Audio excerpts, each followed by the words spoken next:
Someone once told me the grass is much greener on the other side. Hi guys, my name is Bria and welcome back to my channel. So today I just wanted to make a video about the general application process to the Disney College program. And if you guys see me looking off camera, it's because I have some notes typed out just to keep myself on track. So let's get started. So I know right now we're in some uncertain times. We don't really know when or if the DCP is even going to come back, but I'm pretty sure it will, since the CPs or college program participants are majority of the cast members who work in the parks. I just thought that this video would be really informative and it could help some of you guys who plan on going through the application process in the future, or just give you guys some tips, or just be some information if you've never even heard of the Disney College program before. So one huge thing to keep in mind is that everyone's application process is different and it'll go by at a different pace.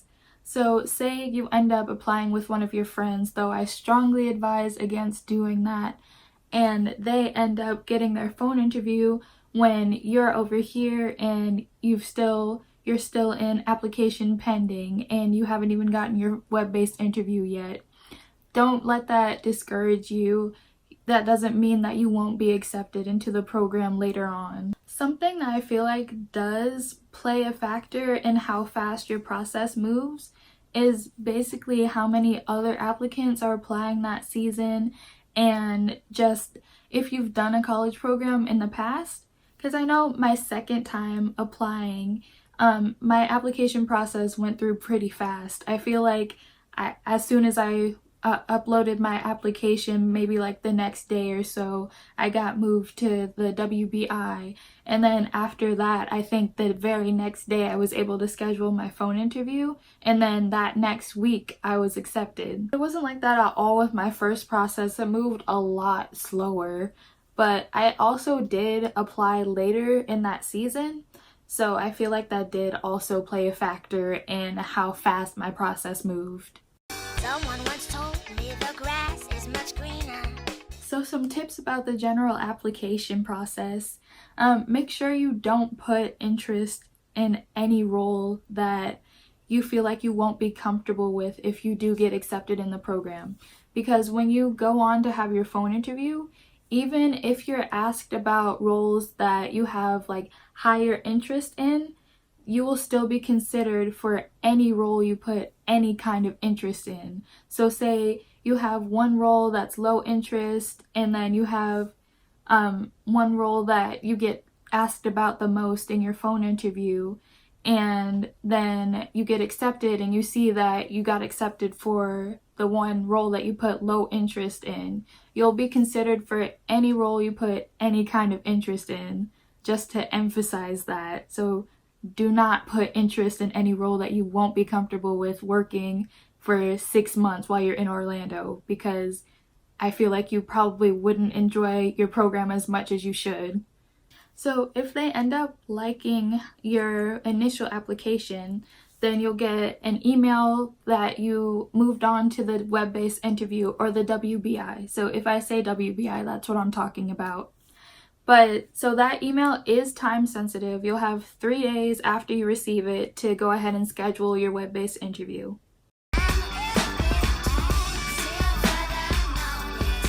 So the web-based interview process itself is pretty easy, pretty self-explanatory. I think it took like 15 to 20 minutes to finish it.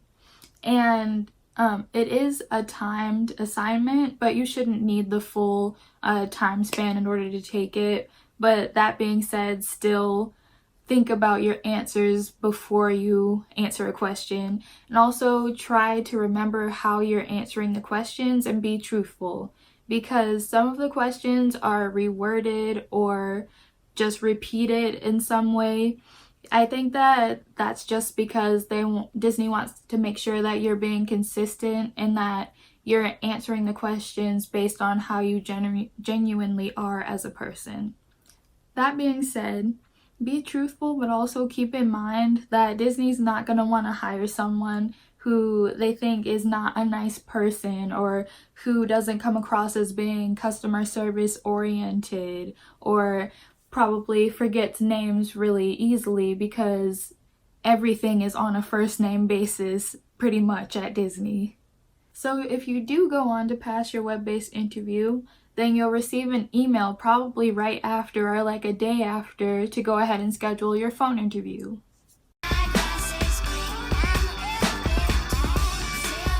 So some tips on going ahead and preparing for your phone interview.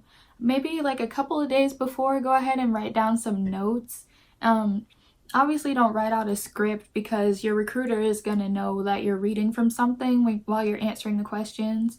But just write down a general outline of what you want to say. It'll probably be easier for you to have it printed out and like actually sitting in front of you than just typing it up, especially because you want to write down your recruiter's name. You need to be able to memorize names when working for Disney because everything is on a first name basis.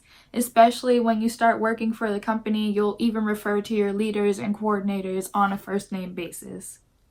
Another good tip for the phone interview is making sure that you're scheduling it at a time where you won't have any other distractions. So like if you're living at school, around the time of your interview, make sure that you schedule it for a time when your roommates are normally out or they're in class, just to keep away more stress and anxiety that you might already be feeling without having to deal with somebody else being disruptive in the background.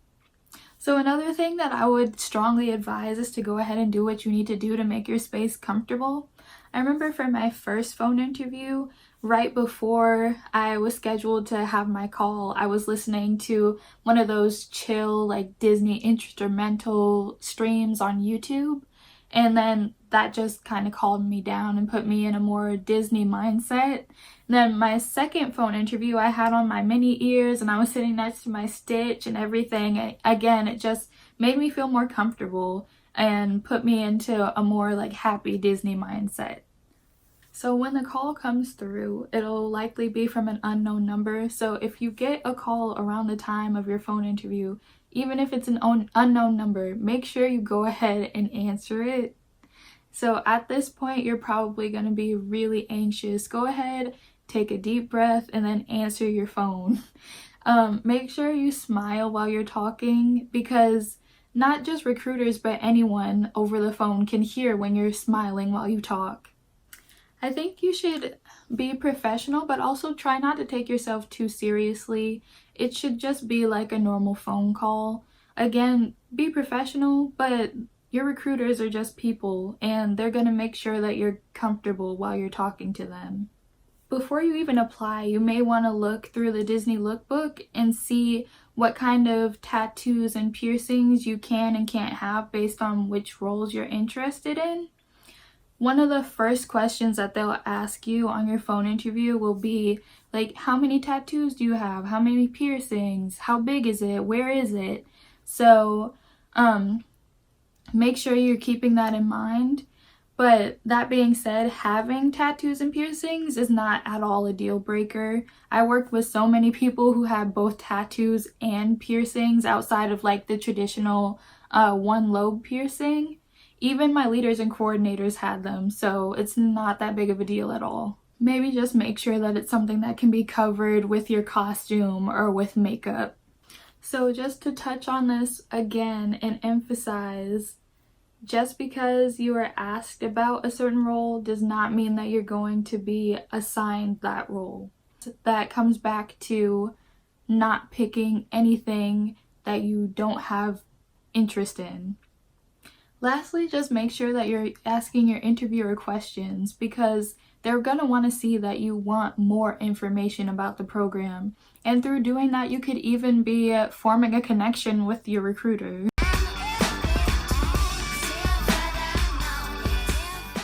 So after your phone interview, it's basically just a waiting game to see whether or not you've been accepted or NLIC'd. And NLIC'd means that your application got put into no longer in consideration, which means that they didn't want you for the program, basically. Again, you want to remind yourself that everyone's process is different and moves at a different pace.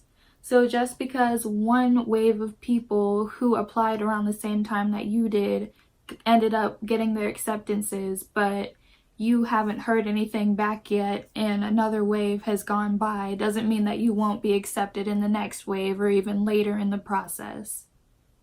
So I hope my video was helpful to you guys. If you have any more questions for me, go ahead and leave them in the comments below. Make sure to subscribe and hit that notification bell so that you can be notified when I make new videos. If you have any other like Disney video requests, go ahead and let me know. And I'll see you guys next time. Thanks, guys.